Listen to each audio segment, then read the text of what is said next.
Speaking of Donald Trump, he delivered a speech in Montgomery, Alabama, and this was one of his worst speeches yet, meaning one of the most dangerous speeches. When you really take into account what he's saying, the moment we're in, and the lies he's spewing, the adjectives he's putting forward to describe Jack Smith, the attacks on Jack Smith, it is really unhinged and really dangerous.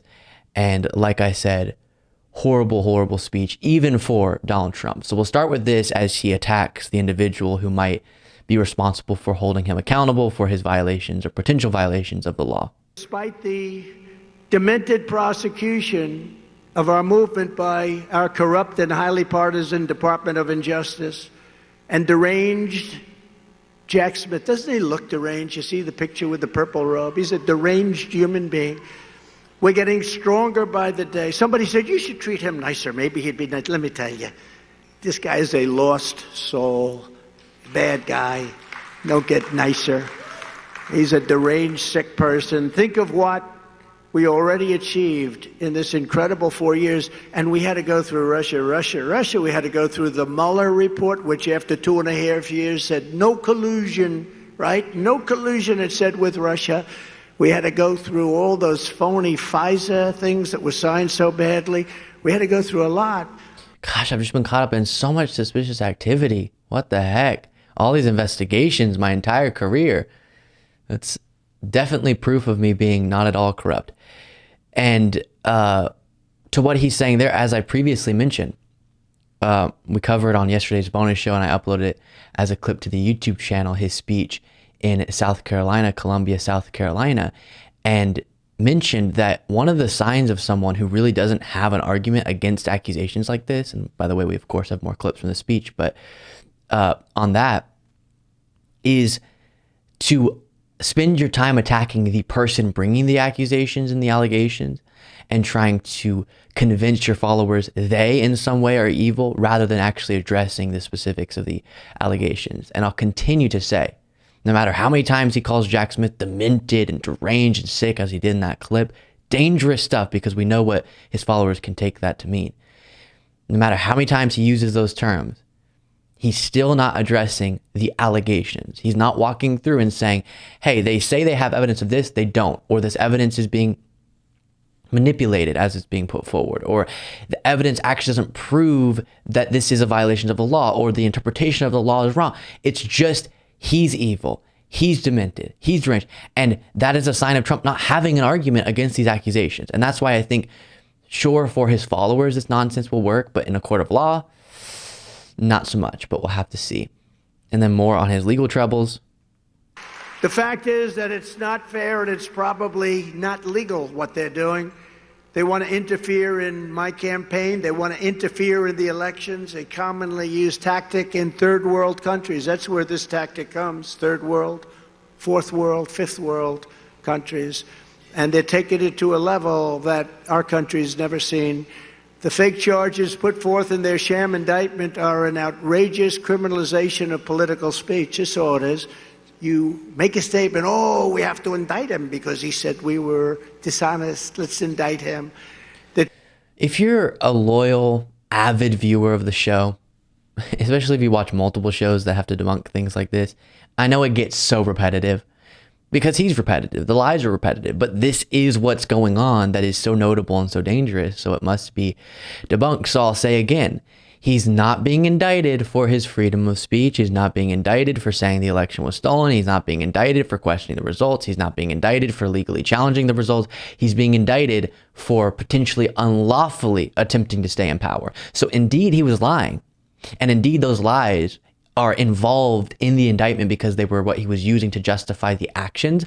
But at the end of the day, it is the actions and the conspiracy being alleged here and the effort to potentially unlawfully, through fraudulent slate of electors, through pressuring of election officials, disenfranchising voters, keep himself present despite losing election. Not take a court case to court, not try to challenge legally, not even just lying about the election publicly, but a nationwide strategy to overthrow a democratic election through unlawful means. That is what is being alleged here, not his statements and freedom of speech. Now, there are statements involved because sometimes you use statements to tell people, hey, you should do fraud or him pressuring officials and stuff. But it's not just him questioning the results. And then he says this. Because I'm being indicted for you. Thanks a lot. Thanks a lot. I appreciate that. I appreciate that, Lee Greenwood. Never forget, our enemies want to stop us because we are the ones and the only ones that are able to stop them.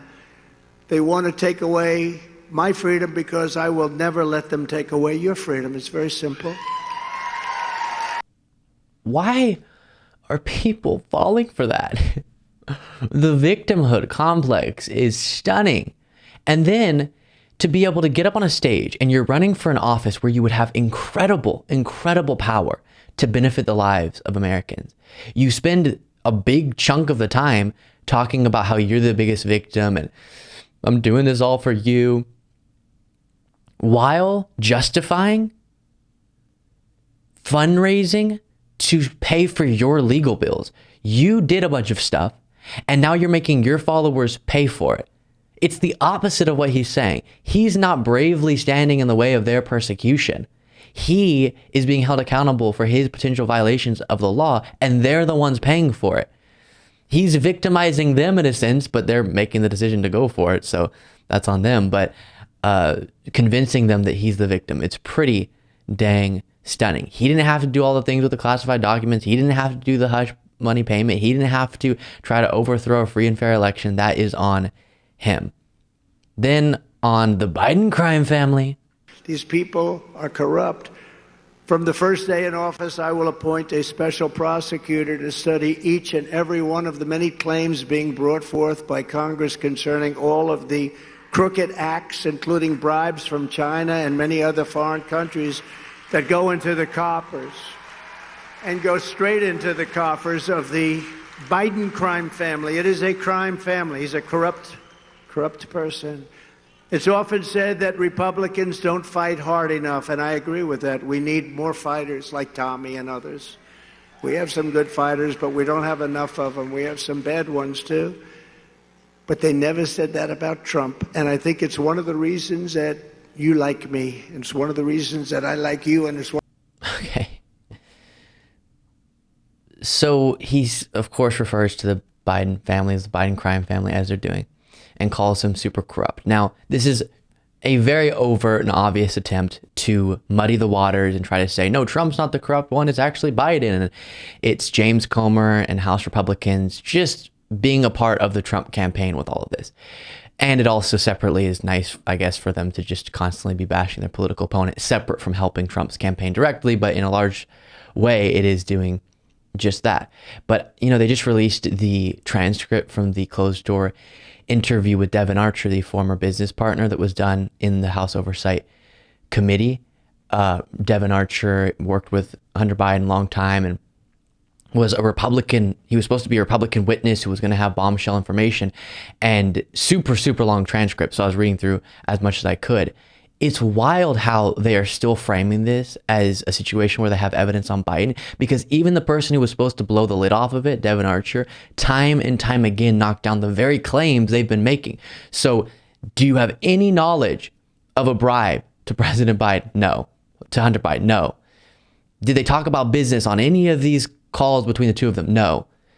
All the big questions, the business partner who was there every step of the way said no to all these claims, but they still are pretending that he proved the things that they're alleging. It's stunning. Not to mention all the other elements of this story that we've gone in detail on as they've fallen apart against President Biden. But this is how you distract from Trump's corruption and Trump's crimes. Then he says this about the Department of Education. Can you imagine that? We will return power to parents. Of course you want to return the power, especially when it comes to schools. You will have your power back. I will close the Department of Education and move all education back to the states where it belongs. We were going to do that. We were ready. And then we had... In light of recent stories, doesn't it sound great to... And he was about to say that we were about to do that and then COVID happened. Yeah, sure. Everything you were about to do. We were about to finish the wall and then COVID happened. But in light of recent stories, it doesn't sound great to have the states have full control over the decision making on education. No. And it would disproportionately hurt red states. As we know, red states are more dependent on federal subsidies and dollars, and they need the support there, and they rank worse on education. And so that federal guidance and federal money and federal decision making here and there, it's important, and we need to invest more nationwide in education. But whenever you strip away any federal standard, you're going to see these standards in certain states drop even further than they're already than where they're already at. Then last clip we'll look at from Trump. But when they indicted their political opponent, and they did that, I said, now the gloves are off. He is a crooked, incompetent thief, and he shouldn't be allowed to be the president. And he's referring, of course, to himself there in the third person. No.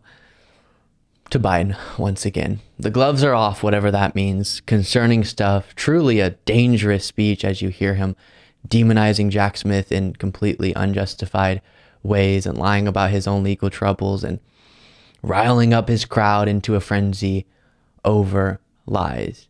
We could be in a situation where we go, oh, wow, that's crazy. A former president committed crimes being held accountable, but let's move forward. But instead, our entire national political conversation is centered around a guy who is seen as this hero and victim by a massive portion of the country, as he does everything to use them to get out of being held legally accountable. Pretty dang scary and sad. Thank you so much for watching. If you want to be a part of what makes this show possible, plus get access to the full video version of the show hours before all the clips are able to be uploaded to the YouTube channel, plus get the bonus show on the weekends, you can do so by going to lukebeasleyshow.com/membership. That's lukebeasleyshow.com/membership, and there's a link in the description.